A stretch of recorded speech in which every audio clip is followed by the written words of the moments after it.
علامہ اقبال، میں عرض کر چکا ہوں کہ ان کی ابتدائی تعلیم میں اور خاندانی پس منظر کے اندر مذہبی اثرات بڑے گہرے تھے۔ بہرحال انہوں نے ایم اے کیا ہے غالباً 1897 میں، اور اس وقت کا کچھ اقبال جو ہے اس وقت سے لے کر 1905 تک کا اقبال، ایک طرف تو اس میں بھی نیشنلزم تھا، ہندی نیشنلزم، یہ نوٹ کر لیجئے۔ چنانچہ اسی دور کا اس کا ترانہ ہے، سارے جہاں سے اچھا ہندوستان ہمارا۔ آج بھی جو ہندوستان کا ریڈیو ہے اور ہندوستان میں حکومت کے زیر اہتمام اس ترانے کی جو ہے وہ بڑی سرپرستی ہوتی ہے، بہت اس کو جو ہے نشر کیا جاتا ہے، سارے جہاں سے اچھا ہندوستان ہمارا، ہم بلبلیں ہیں اس کی، وہ گلستاں ہمارا۔ بلکہ اس زمانے میں ایک ایسا شعر بھی انہوں نے کہا ہے جس کی کہ پھر شدید ترین نفی بعد میں ان کے اشعار سے ہوئی ہے۔ انہوں نے ایک نیا شوالہ کے نام سے جو نظم لکھی کہ سچ کہہ دوں اے برہمن گر تو برا نہ مانے، تیرے صنم قدوں کے بت ہو گئے پرانے۔ اسی میں ایک شعر ہے کہ پتھر کی مورتوں میں سمجھا ہے تو خدا ہے، خاک وطن کا مجھ کو ہر ذرہ دیوتا ہے، خاک وطن کا مجھ کو ہر ذرہ دیوتا ہے۔ اس درجے گہرا انڈین نیشنلزم اقبال کے اندر بھی موجود تھا۔ لیکن جب اقبال انگلستان گئے ہیں، یہ 28 برس کی عمر میں انگلستان گئے ہیں سن 1905 میں، اور 3 سال وہاں رہے انگلستان اور جرمنی، اور بیرسٹری بھی کی، اور چونکہ فلسفی تھے پی ایچ ڈی بھی کر کے آئے۔ اس عرصے میں معلوم ہوتا ہے کہ اقبال کی قلب ماہیت ہو گئی۔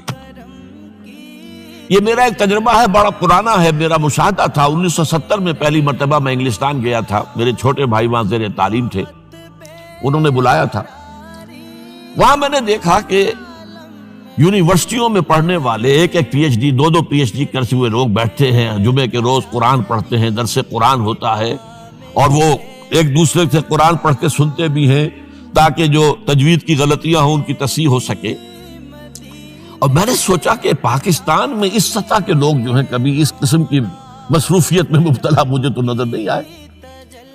تو اس کا مجھے ایک اصل میں تجزیہ میرا یہ تھا کہ جن لوگوں کی بنیادی تربیت میں اور خاندانی اثرات میں مذہب کا ایلیمنٹ موجود ہوتا ہے، چاہے وہ ہندوستان میں رہتے ہوئے وہ زیادہ ظاہر نہ ہو، نمایاں نہ ہو، اس کے آثار سامنے نہ آئے، لیکن جب وہ ایک مخالف ماحول میں پہنچتے ہیں، اس مخالف ماحول میں ان کے اندر کا وہ چنگاری ان کی جو ہے وہ شعلہ بن کر بھڑکتی ہے۔ چنانچہ یہ معاملہ میں نے پھر بعد میں امریکہ میں بھی دیکھا، ہر جگہ دیکھا ہے کہ وہاں 2 نتیجے ہوتے ہیں، یا تو یہ کہ ایک آدمی ڈاؤن دی ڈرین گیا، تو وہاں کی تہذیب میں رنگا گیا شراب اور یہ اور وہ اور رقص اور سب یہ ساری چیزیں آ گئی، اور یا پھر جو بچ گیا جس کے اندر دین کا کوئی حمیت کا شائبہ تھا، وہ پھر بھڑکتا ہے، پھر وہ ایکٹیوسٹ ہوتے ہیں، وہ کام کرتے ہیں۔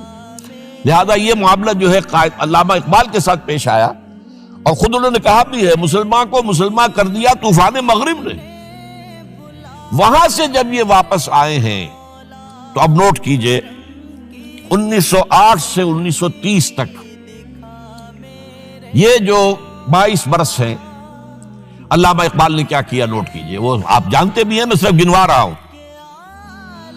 اسلام کے نظام فکر اور فلسفہ اور حکمت کو بیان کیا، اپنی شاعری کے ذریعے سے بھی، اپنی نثر کے ذریعے سے بھی۔ قرآن کی ایک نہایت جدید اور بہت عمدہ تفسیر، اگرچہ تفسیر کے نام سے آپ کو کہیں تفسیر اقبال نہیں ملے گی، لیکن کلام اقبال خود تفسیر ہے، وہ دعویٰ کرتا ہے کہ میرے پیغام میں سوائے قرآن کے اور کچھ نہیں ہے۔ گر دلم آئی نئے بے جوہر است، ورب حرفم غیر قرآن مزمرست، پردہ نامو سے فکرم چاک کن، ای خیابہ راز خارم پاک کن۔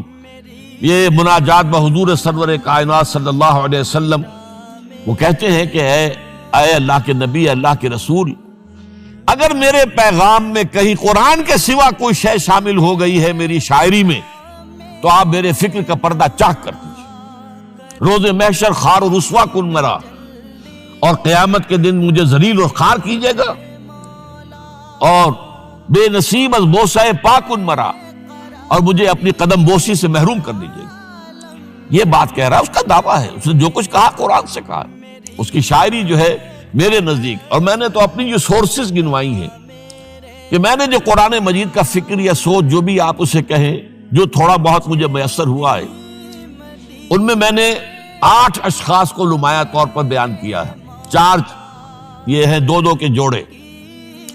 2 ابوین ہیں، ابو الکلام ابو العلا مودودی، ابو الکلام آزاد.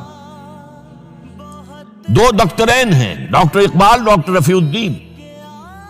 2 شیخین ہیں، شیخ الہند مولانا محمود حسن، جن کا ترجمہ ہے قرآن مجید کا، اور اس پر حواشی ہے شیخ الاسلام شبیر احمد عثمانی.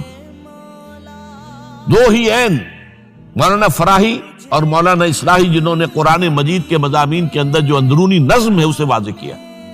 علامہ اقبال میری ایک بہت بڑی سورس ہے، بلکہ سب سے زیادہ گہرا اثر مجھ پر جو ہے بچپن سے جو ہوا ہے وہ تو علامہ اقبال کا ہے.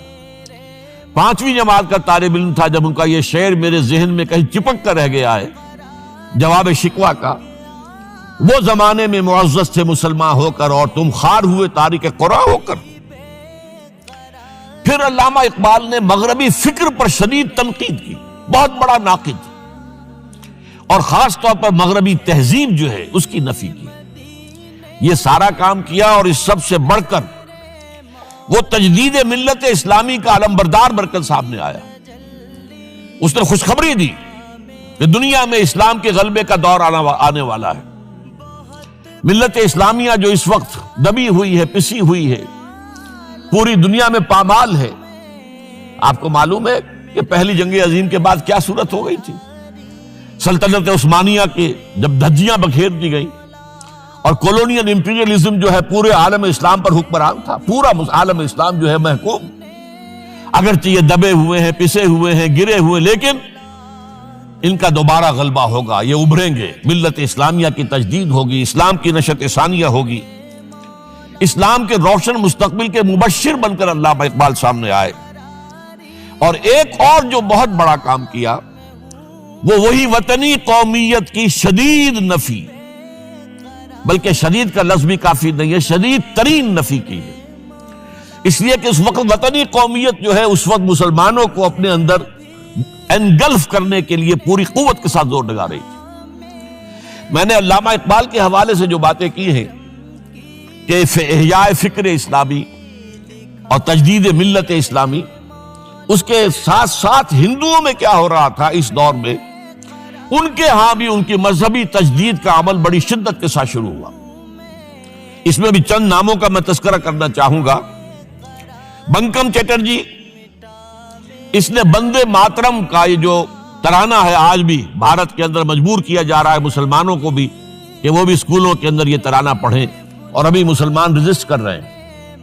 اس میں وہ زمین کی بندگی، بھارت ماتا ہم تیرے بندے ہیں. اور یہ جو ہے ہندو رینائسنس کا ایک بہت بڑا جو ہے یوں سمجھیے کہ علمبردار. پھر دوسری شخصیت سامنے آئی، راجہ رام موہن. یہ شخص بہت بڑا فاضل، بڑا عالم، 10 کے قریب زبانیں جو ہے ان کا ماہر، جس میں یورپینز بھی اور ایسٹرن بھی. پھر یہ کہ یہ مسلمانوں کا ہمدرد بن کر آیا. انگریز نے جب یہاں پر ان کے پادریوں نے تسلیس کی تلقین شروع کی ہے تو آئینہ توحید کے نام سے اس نے کتابچہ لکھا اس کی نفی کے لیے. اس حوالے سے یہ کچھ ایسی شخصیت بننے کی کوشش کر رہا تھا کہ مسلمان بھی اس کو قبول کرے. اور اس کے بعد پھر اس نے برہمو سماج کے نام سے ایک ادارہ قائم کیا. یہ وہی تھا کہ جو اس سے پہلے اکبر نے جو فلسفہ دیا تھا دین الہی، بھئی اللہ کا معاملہ کرو، صرف اللہ کو سب مانتے ہیں، صرف نام ہے مختلف ہے، کسی نے کوئی نام رکھ دیا، کوئی مہادیو کہتا ہے، کوئی کچھ کہتا ہے، کوئی گاڈ کہتا ہے، سب خدا کو تو سب مانتے ہیں. یہ جو رسالت کا معاملہ ہے اور شریعت کا معاملہ ہے، یہ فساد کی جڑ ہے. رسالت کی بنیاد پر شریعتیں مختلف، عبادتیں مختلف، ذرا اس کو پیچھے ڈالو. تو دین اکبری یا دین الہی اس کا نام تھا. اس کے اندر بھی در حقیقت کوشش یہ تھی کہ تمام مذاہب کو ایک ہاون دستے میں ڈال کے اور اس کو کوٹ کے اور چھان پیس کے ایک صفوف بنا کر ایک کامن مذہب ہندوستان کا وجود میں لایا جائے. بہرحال اس وقت اللہ تعالیٰ نے کھڑا کیا ہے حضرت مجدد الفسانی رحمۃ اللہ علیہ کو کہ جنہوں نے اس فتنے کی سرکوبی کی. اس نے بھی مجلس ازدی کے نام سے ایسا ہی ادارہ شروع کیا، اور یہ گویا کہ ٹھنڈی چھری کے مانند، اس لیے کہ اسلام کا دار و مدار تو رسالت پر ہے. بقول اقبال بمصطفیٰ برساں خویش را کے دی ہمہ اوست، اگر باؤ نہ رسیدی تمام بولا بیست. اسلام کا تو سارا معاملہ، دین جو ہے اس کا سارا جو مدار دار و مدار ہے وہ رسالت پر ہے، نبوت پر ہے، اسی پر شریعت کا سارا دار و مدار ہے. رسالت سے کاٹ دیجئے، حدیث سے کاٹ دیجئے، سنت سے کاٹ دیجئے، تو پھر قرآن کو پھر موم کی ناک بنا کر جو چاہیں آپ تعبیر کر لیں، جو چاہیں تشریح کر لیں، جدھر چاہیں اسے موم کی ناک کی طرح بوڑ کر لے جائیں. بہرحال اس معاملے میں بھی پھر ایک تیسری تحریک جو شروع ہوئی وہ بہت ملیٹنٹ تھی، آریہ سماج. دیانند سرسوتی نے، یہ ملیٹنٹ تھی اور بڑی اس کی جو ہے پذیرائی ہوئی ہندو معاشرے میں.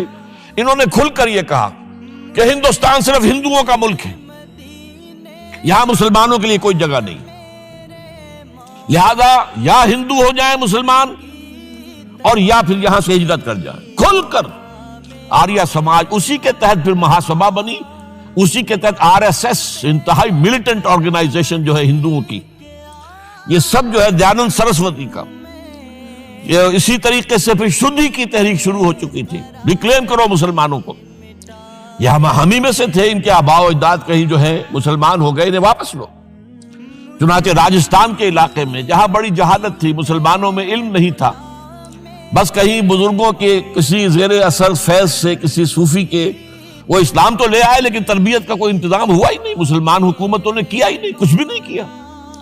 تو نتیجہ یہ نکلا کہ بڑے پیمانے پر شدھی کی تحریک ہو رہی تھی. میوات کے علاقے میں بڑی تیزی کے ساتھ مسلمان جو میو تھے وہ ہندو ہو رہے تھے. اسی پر تحریک اٹھائی ہے مولانا الیاس رحمت اللہ علیہ نے. ان کا مقابلہ کرنے کے لیے، اس تحریک کا، اس شدھی کی تحریک کا مقابلہ کرنے کے لیے یہ تبلیغی جماعت کا نظام بنایا تھا کہ بس 6 باتیں لو اور جاؤ، دیہات میں جاؤ، چنے لے کر گڑ لے کر جاؤ، کسی کا کھانا نہ کھاؤ، اپنا کھانا کھاؤ، کوئی تنخواہ نہیں، اور دین کی تبلیغ کرو. یہ نظام ان کا در حقیقت اسی شدھی کی تحریک کے جواب میں شروع ہوا. پھر سنگٹن کی تحریک شروع ہوئی کہ ہندوؤں کو سب کو جمع کر دیا جائے. اب اس اعتبار سے ذرا نوٹ کیجئے، علامہ اقبال نے جو نفی پھر وطنیت کی ہے، اتفاق سے یہاں یہ اشعار لکھے ہوئے ہیں: اس دور میں میں اور ہے، جام اور ہے، جم اور، ساقی نے بنا کی روش لطف و ستم اور، تہذیب کے آزر نے ترشوائے صنم اور، مسلم نے بھی تعمیر کیا اپنا حرم اور، ان تازہ خداؤں میں بڑا سب سے وطن ہے، جو پیرہن اس کا ہے وہ مذہب کا کفن. اب ذرا قلب ماہیت کا اندازہ کیجئے. وہی شخص جو کہہ رہا تھا کہ خاک وطن کا مجھ کو ہر ذرہ دیوتا ہے، وہ آج اس وطن کو ایک سب سے بڑا بت قرار دے کر اور اس کا قلع کما کرنے کے لیے کس قدر زوردار الفاظ جو ہے.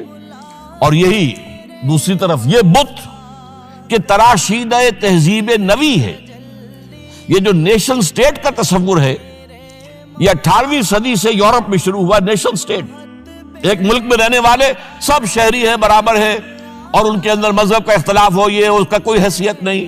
مذہب تو پرائیویٹ معاملہ ہے، ہاں جو سرکاری سطح پر ہوگا معاملہ، اجتماعی معاملات جو ہے وہ کسی مذہب سے طے نہیں ہوں گے. یہ نیشن سٹیٹ کا تصور، یہ بت کہ تراشیدہ تہذیب نوی ہے، غارت گرے کاشانہ دین نبوی ہے، بازو تیرا توحید کی قوت سے قوی ہے، اسلام تیرا دیس ہے تو مصطفی ہے، نہ زارہ دیری نہ زمانے کو دکھا دے، اے مصطفی خاک میں اس بت کو ملا دے.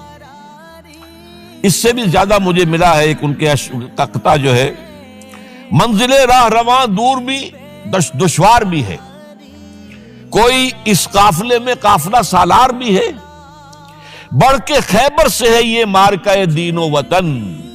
خیبر، غزوہ خیبر سے کہیں بڑھ کر یہ دین و وطن کا مارکہ، کہ ہمارے نزدیک ہماری قومیت کی بنیاد ہمارا دین. آج دنیا یہ کہتی ہے کہ قومیت کی بنیاد وطن ہے. یہ جو مارکہ دین و وطن ہے، بڑھ کے خیبر سے ہے یہ مارکہ دین و وطن. اس زمانے میں کوئی حیدر کرار بھی ہے، تو واقعہ یہ ہے کہ علامہ اقبال نے اس سلسلے میں وہ رول بھی پلے کیا کہ جو حضرت مجدد الفسانی رحمۃ اللہ علیہ نے دین اکبری کا قلع قبا کرنے میں ادا کیا تھا، اور اس میں کوئی شک نہیں ہے۔ اس اعتبار سے میں کہا کرتا ہوں کہ حضرت مجدد الفسانی کے بروز کی حیثیت رکھتے ہیں علامہ اقبال، اور ان کو جو گہری نسبت تھی، حاضر ہوا میں شیخ مجدد کی لحد پر، وہ خاک کے ہے زیر فلک مطلع انوار، گردن نہ جھکی جس کی جہانگیر کے آگے، جس کے نفس گرم سے ہے گرمی احرار، وہ ہند میں سرمایہ ملت کا نگہباں، وہ ہند میں سرمایہ ملت کا نگہباں۔ ملت کا سرمایہ تو سارا کا سارا جو ہے ایمان بالرسالت سے۔ آپ حضرت مجدد الفسانی کے خطوط پڑھیے، سب سے زیادہ زور اطاعت رسول، اطاعت رسول، اطاعت رسول، اطاعت رسول۔ جس کی جڑ کاٹنے کی کوشش کی تھی دین الہی کے ذریعے سے اکبر نے، اس کو دوبارہ مستحکم کیا ہے وہ مجدد الفسانی رحمۃ اللہ علیہ نے۔ اب آئیے 1930 کا ماہ دسمبر، اس میں ایک بات ہم دیکھ چکے، محمد علی جناح ہندوستان کی سیاست سے مایوس ہو کر ملک چھوڑ کر انگلستان میں جا کر آباد ہو چکے۔ اور اس ضمن میں ایک واقعہ میں آپ کو سنا دوں۔ ایس ایم اکرام صاحب کا نام بہت سے حضرات کے علم میں ہوگا، ان کی 3 کتابیں جو ہیں بڑی مارکت الآراء ہیں، آب کوثر، موج کوثر، روض کوثر۔ ادارہ ثقافت اسلامیہ کے ڈائریکٹر رہے بہت عرصے تک، بہت پڑھے لکھے آدمی تھے۔ وہ آکسفورڈ میں پڑھتے تھے اس زمانے میں۔ وہ لندن گئے، انہوں نے محمد علی جناح صاحب سے ملاقات کی اور کہا کہ آپ کیوں چھوڑ کر آ گئے ہندوستان؟ ہندوستان کے مسلمانوں کو آپ کی رہنمائی کی ضرورت ہے۔ تو جواب جو تھا محمد علی جناح کا وہ نوٹ کرنے کے قابل ہے۔ ہندوز آر انکوریجیبل، یہ ہے جو نتیجہ نکالا تھا محمد علی جناح نے۔ یوں سمجھیے کہ 24 برس کی محنت شاقہ کہ کوئی اتحاد کا فارمولہ طے ہو جائے، کوئی بنیاد ہو جائے، کوئی ہمارے مابین متفق علیہ اسکیم طے بن جائے، لیکن جس درجے مایوس ہوا ہے شخص، ہندوز آر انکوریجیبل، یہ ناقابل اصلاح ہے۔ اور مسلمانوں کا حال یہ ہے کہ ان کا ایک لیڈر جو بات مجھ سے کرتا ہے صبح کو، وہ شام کو ڈپٹی کمشنر کو بتا دیتا ہے۔ تو اب میں ایسی قوم کی رہنمائی کیسے کروں؟ تو یہ میں نے آپ کو یہ واقعہ بھی سنا دیا کہ وہ مایوسی کا عالم کیا تھا۔ لیکن اب جو ہے 1930 میں، جبکہ مسلم انڈیا کا ایک سورج تو غروب ہو گیا تھا، مغرب میں جا کر بیٹھ گیا، مغرب میں سورج غروب ہوتا ہے، ایم اے جناح تو وہاں بیٹھ گئے۔ ایک سورج اب طلوع ہوا ہے مسلم لیگ کے پلیٹ فارم پر، یہ ہے علامہ اقبال۔ 1930 کا جو ان کا خطبہ ہے الہ آباد کا، وہ بہت اہم، بہت اہم، بہت اہم۔ ایک تو یہ کہ انہوں نے اپنی شاعری کے ذریعے سے وطنیت کی جو نفی کی تھی اور مسلم قومیت کا جو اس بات کیا تھا، اسے ایک فلسفیانہ انداز میں سوشیولوجی، عمرانیات کے مسلمہ اصولوں کی روشنی میں جس طریقے سے مدلل بیان کیا ہے، اس اعتبار سے وہ ایک بہت قیمتی دستاویز ہے۔ لیکن اس کے ساتھ ہی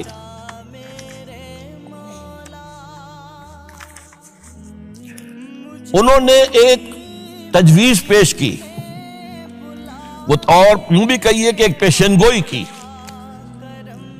وہ پیشن گوئی یہ تھی کہ ہندوستان کے شمال مغرب میں ایک مسلمان ریاست قائم ہوگی، اور پھر یہ بھی کہا میں مطالبہ کرتا ہوں کہ وہ قائم ہو۔ البتہ اس میں بعض لوگ جو ہیں اس پر یہ تنقید کرتے ہیں کہ علامہ اقبال نے تو یہ کہا تھا I would like to see the Punjab, the Northwest Frontier Province, Sindh and Balochistan amalgamated into a single state. Self-government within the British Empire or without the British Empire. The formation of a consolidated Northwest Indian Muslim state appears to me to be the final destiny of the Muslims, at least of Northwest India. اس پہ اعتراض یہ کیا جاتا ہے کہ علامہ اقبال نے تو ہندوستان کے اندر برطانیہ کے حکومت کے اندر کے لیے تجویز دی تھی، لیکن یہ بات غلط ہے۔ اصل میں نوٹ یہ کیجئے کہ 1930 تک تو اس کا کوئی امکان ہی نظر نہیں آتا تھا کہ انگریز ہندوستان چھوڑ کے چلا جائے گا۔ تو اس وقت کے لیے ان کی تجویز یہ تھی کہ ہندوستان میں ایک صوبہ بنا دیا جائے، یہ آج کا پاکستان، یا یوں سمجھیے کہ جو کچھ عرصے پہلے 1 یونٹ بنا تھا، برٹش انڈیا میں بھی یہ 1 یونٹ کی حیثیت سے ایک سٹیٹ بن جائے، تاکہ اس علاقے میں مسلمانوں کے اندر جو کچھ قومیتی کچھ تھوڑا تھوڑا فرق ہے، کلچر کا فرق ہے، کچھ ان طرح کی چیزیں، زبانوں کا فرق ہے، تو یہ جو ہے مل جل کر ان کے اندر ایک قوم کا تصور جو ہے باقاعدہ پیدا ہو جائے۔ اسی لیے وہ کہتے ہیں I demand the formation of a consolidated Muslim state in the best interest of India and Islam۔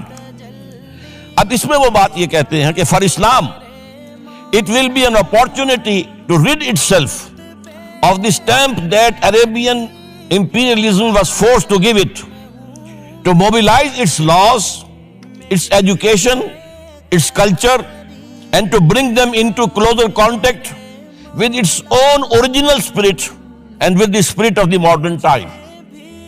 وہ کہتے ہیں کہ اگر ایسا ہو گیا، ایک تو یہ کہ ڈیسٹنی ہے، ہوگا، رہے گا، شمال مغربی ہند کے اندر ایک مسلمان ریاست قائم ہو کر رہے گی۔ اب یہ پروفیسی بھی تھی، پیشن گوئی، اور یہ بھی کہ میں مطالبہ کرتا ہوں، ایک تجویز بھی تھی، لیکن اس کا جو اصل عنصر ہے، جو میرے نزدیک جو انقلابی حصہ ہے، جہاں تک ہندوستان کی جو تقسیم کا معاملہ ہے، یہ اور بھی بہت سے لوگوں کی طرف سے یہ باتیں آتی رہی تھی۔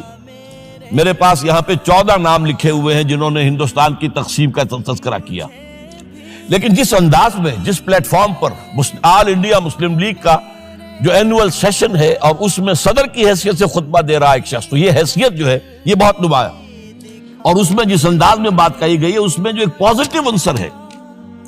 اگر ایسا ہو گیا، ایک نارتھ ویسٹ آف انڈیا میں مسلمان ریاست قائم ہو گئی، تو ہمیں ایک موقع مل جائے گا کہ عرب امپیریلزم، اب نوٹ کیجئے، عرب امپیریلزم سے مراد کیا ہے؟ عربوں کا دور ملوکیت۔ اس سے پہلا کیا تھا؟ خلافت راشدہ، اصل اسلام۔ دور بنو امیہ تو اصل اسلام نہیں تھا، حکومتی سطح پر تو بالکل اسلام نہیں تھا۔ وہی دور ہے جس میں کہ سانحہ کربلا ہوا ہے، واقعہ ہرہ ہوا ہے، ظلم کی انتہا ہوئی ہے، سینکڑوں تابعین کو حجاج ابن یوسف نے شہید کیا ہے۔ اس کو حدیث کے اندر بھی کہا گیا ہے ملکن اعظم، کاٹ کھانے والی ملوکیت۔ اس کے بعد جو ہے دور آیا ہے بنو عباس کا، وہ محل بنے ہیں شاندار، جو ہے جو بھی بادشاہوں کے ہاں ہوتا تھا وہ سارا کا سارا معاملہ آیا ہے۔ تو اب دنیا اسلام کو ان کے آئینے میں دیکھتی ہے، وہ سمجھتی ہے یہ اسلام ہے، لہذا اس میں تو کوئی شے ایسی نہیں ہے جو اٹریکٹ کر سکے، جو کسی قوم کو اسلام کی طرف جو ہے وہ کھینچ سکے۔ تو یہ جو امپریشن ہے، جو کہ اس دور ملوک کی عرب امپیریلزم کا لفظ استعمال کیا ہے، اسلام کے چہرے پر جو بدنما داغ اور دھبے آ گئے ہیں، انہیں ہٹا کر وہ جو اس کی اوریجنل پیورٹی ہے، اور ظاہر بات ہے کہ دور ملوکیت سے پہلے خلافت راشدہ، تو گویا کہ اس میں اگرچہ نام خلافت راشدہ کا نہیں لیا گیا ہے، لیکن یہ ہے کہ بات مراد وہی ہے، لیکن اور اس میں بھی جو بڑی حکیمانہ بات ہے کہ ہم اس کو bring them into closer contact with its old original spirit، جو اصل اسلام کی اصل روح ہے، and with the spirit of the modern times، اس زمانے کے جو تقاضے ہیں ان کے مطابق اجتہاد کے دروازے کو کھول کر، اور ہم ایک ایسا نظام جو ہے وہ یہاں پر قائم کریں۔ یہ ہے وہ چیز کہ جس نے تحریک مسلم لیگ کے اندر ایک مثبت جذبہ، یہ نوٹ کر لیجئے میرے الفاظ، 1906 سے لے کر 1930 تک تحریک مسلم لیگ صرف ایک منفی موٹیو پر چل رہی تھی، منفی، نیگیٹو، خوف، ہندو کا خوف، ہندو دبا لے گا، ہندو ایکسپلائٹ کرے گا، ہندو معاشی طور پر بھی، تہذیبی طور پر بھی، ثقافتی طور پر بھی، مذہبی طور پر بھی شدی کی تحریک چل رہی ہے، ہمیں راستہ دکھایا جا رہا ہے، ہندوستان چھوڑ دو اور بھاگ جاؤ، چلے جاؤ۔ یہ سارا خوف کا عنصر تھا، اور اس میں تحفظات تلاش کرنے، کوئی ایسی یقین دہانیاں کہ وہ مسلمانوں کے حالات بہتر ہو جائیں، اس کے علاوہ کوئی اور موٹیو نہیں تھا، یہ منفی موٹیو تھا۔ اور اس کی وجہ ساتھ ہی یہ ہے کہ مسلم لیگ اس وقت تک کوئی عوامی جماعت تھی ہی نہیں، بلکہ کچھ خواص، جو اونچے لوگ، نوابوں اور نوابزادوں اور ان ایسے لوگوں کی جو ہے یہ ایک جماعت تھی۔ لیکن 37 میں جو یہ انجیکشن لگا ہے یہ پازیٹیو ہے۔ اس کی مثال میں دیا کرتا ہوں کہ کوئی مریض پڑا ہوا اپنے بیڈ پر اور گلوکوز کی بوتل لگی ہوئی ہے اور ایک ٹیوب چل رہی ہے، تو اس کے اندر ہی کوئی اب انجیکشن لگانا ہے تو اس ٹیوب میں لگا دیتے ہیں، ایسا نہ ہو کہ کوئی اور پرک دینی پڑے مریض کو اور اسے تکلیف ہو۔ تو گویا کہ مسلم لیگ کا جو بھی وہ ایک نظام تھا اس میں ایک انجیکشن لگایا ہے علامہ اقبال نے 1930 کے خطبے میں. اگلی بات، اس کے بعد یہی انجیکشن علامہ اقبال نے لندن میں مسٹر محمد علی جناح کے ذہن و فکر میں لگایا ہے. اس کا واقعہ کیا ہے؟ 3 گول میز کانفرنسیں ہوئی تھی، پہلی اور دوسری میں محمد علی جناح بھی شریک تھے، تیسری 1932 میں ہوئی اور وہ شریک نہیں ہوئے، اس لیے کہ وہ سیاست چھوڑ چکے تھے. وہ تو سیاست کو خیر بات کہہ کر اب پریکٹس کر رہے تھے، لیکن علامہ اقبال اس میں گئے تھے. وہاں موقع ملا، قریبی ملاقاتیں ہوئیں، گفتگویں ہوئیں، اور ان ملاقاتوں کے نتیجے میں یہی انجیکشن علامہ اقبال نے محمد علی جناح کے ذہن اور فکر کے اندر لگایا ہے کہ بات کرو اسلام کے احیاء کی، وہ چیز کہ جو مسلمانوں کے جذبات کے اندر گرمی پیدا کرے، حرارت پیدا کرے. اس حوالے سے یہ جو انجیکشن لگایا گیا ہے، اسی سے پھر یہ کہ ان کے مزاج کے اندر ایک تبدیلی آئی. کچھ اور لوگوں نے بھی انہیں کہا ہوا تھا، لیکن یہ کہ خاص طور پر یہ بات اقبال کی تھی جس کی اپنی ایک حیثیت تھی. بہرحال 1934 میں ایم اے جناح واپس آ گئے، پھر انہیں مسلم لیگ کا تا حیات صدر بنا دیا گیا. پھر انہوں نے مسلم لیگ کو سنبھالا ذرا، لیکن 1936 کے الیکشن جو آئے یہاں پر، اس میں کانگریس پوری اوور ویلمنگ میجورٹی سے جیت گئی. ابھی محمد علی جناح کو موقع ملا ہی نہیں تھا کہ ابھی مسلم لیگ کو سنبھال سکتے. اور ان جو وزارتیں بنی تھیں اس دور میں کانگریس کی، انہوں نے جو سلوک مسلمانوں کے ساتھ کیا، جو مظالم ڈھائے، جو انہیں دبایا اور ان کے حقوق کو پامال کیا، اس سے وہ نیگیٹو جو ایک موٹیو تھا وہ بھی اور قوی ہو گیا. اور اس کے بعد پھر محمد علی جناح نے 1937 سے لے کر 1947 تک، ایک لفظ میں استعمال کر رہا ہوں، آپ گھبرا نہ جائیں، 1937 سے 1947 تک اسلام کی قوالی گائی. پورے 10 برس اسلام اسلام اسلام اسلام، ہمیں اسلام چاہیے، اسلامی تہذیب ہم چاہتے ہیں، اسلامی قانون ہم چاہتے ہیں، ہمارے قوانین اور ہیں، ہمارا مذہب نہیں ہے، وہ دین ہے، وہ زندگی کے تمام معاملات پر. یہ جو ہے، میں قوالی اس لیے کہہ رہا ہوں کہ قوالی میں تکرار ہوتی ہے. جس تکرار کے ساتھ یہ اب اس موقع پر آ کر محمد علی جناح قائد اعظم بن گئے. مسلمانوں کے دلوں کی بات، اقبال نے جو ولولہ پیدا کر دیا تھا، ایک ولولہ تازہ دیا میں نے دلوں کو، لاہور سے تا خاک بخارا اور سمرقند، وہ جو ولولہ تھا، جو غلغلہ تھا، اب محمد علی جناح کی زبان سے جب وہ بات آئی ہے تو یہ مسلمانوں کے دل کی آواز تھی، ان کی روح کی پکار تھی. لہذا اب مسلم لیگ ایک عوامی جماعت بنی اور محمد علی جناح اب قائد اعظم قرار پائے. اب اس معاملے میں چاہتا ہوں ذرا، کیونکہ یہ بات نئی سی ہوگی، میرے اس تجزیے کے روح سے نظریہ پاکستان اسلام اور اسلام کا احیاء خلافت راشدہ کے مفہوم میں، اور اس کا خالق اقبال ہے، اس میں کوئی شک نہیں. قائد اعظم تک بھی یہ بات پہنچانے والا اقبال ہے، اور پھر اسی پر قائد اعظم نے عمل کیا ہے. تو اس چیز کو بہت سے لوگ جو ہیں آسانی کے ساتھ تسلیم نہیں کریں گے، لیکن میں یہ چاہتا ہوں کہ خود قائد اعظم نے علامہ اقبال کے بارے میں جو کچھ کہا ہے اس کی 2 کوٹیشنز آپ کے سامنے رکھ دوں. کلکتہ 21 اپریل 1938 کو علامہ اقبال کا انتقال ہوا. اس وقت کلکتے میں ایک بہت بڑا جلسہ ہو رہا تھا فلسطین کے مسئلے پر غور کرنے کے لیے. قائد اعظم اس کے چیف مقرر تھے. اب یہ خبر پڑھیے. A mammoth public meeting of the Muslims of Calcutta was held on the football ground on 21st April to consider the Palestine problem.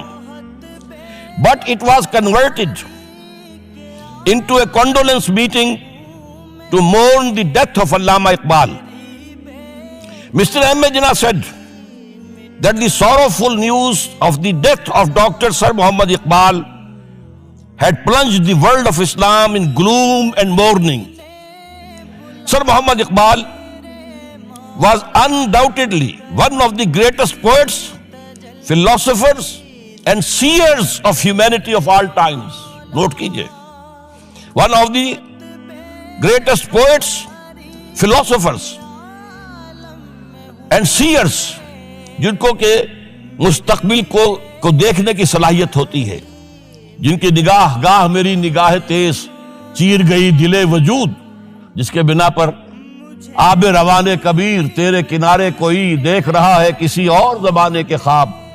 یہ علامہ اقبال نے جو کچھ دیکھا تھا اسلام کے مستقبل کے بارے میں. He took a prominent part in the politics of country and in the intellectual and cultural reconstruction of the Islamic world. His contribution to the literature and thought of the world will live forever. اب آخری جملہ سنیے غور سے. To me, he was a personal friend, number 1, philosopher, number 2, and guide, number 3, and as such the main source of my inspiration and spiritual support. کوئی شک اس کے بعد رہ جاتا؟ اور یہ الفاظ کون کہہ رہا ہے؟ یہ محمد علی جناح ہے. لفاظ آدمی نہیں ہے وہ کوئی شعلہ بیان خطیب جو الفاظ جو ہیں اس کے انبار لگا دے نہیں. جو ایک ایک لفظ, وکیل, بہت بڑا وکیل, ایک ایک لفظ جو ہے تول کر بولنے والا, انہیں کیا قرار دیا؟ خود تسلیم کیا. دوسرا میں اور دے رہا ہوں, یہ سن 40 میں اقبال ڈے منایا گیا تھا. اب اس میں کیا کہتے ہیں Quaid Azam, if I live to see the ideal of a Muslim state being achieved in India and I were then offered to make a choice between the works of Iqbal and the rulership of the Muslim state, I would prefer the former. اگر ہم کامیاب ہو جاتے ہیں کہ اسلامی ریاست قائم کرنے میں, مسلمان ریاست قائم کرنے میں, اور اس کے بعد میرے سامنے چوائس رکھا جاتا ہے کہ یا تو علامہ اقبال کا کلام لے لو اور یا حکومت کے سربراہ بن جاؤ, تو میں علامہ اقبال کے کلام کو ترجیح دوں گا. اور سنیے, continuing, Mr. Jinnah said that in April 1936 he thought of transforming the Muslim League, which was then only an academic institution, into a parliament of the Muslims of India. From that time to the end of his life, he continued. Iqbal stood like a rock by him. Iqbal, Mr. Jinnah said, was not only a great poet who had permanent place in the history of the world's best literature. He was a dynamic personality who during his lifetime made the greatest contribution towards rousing and developing of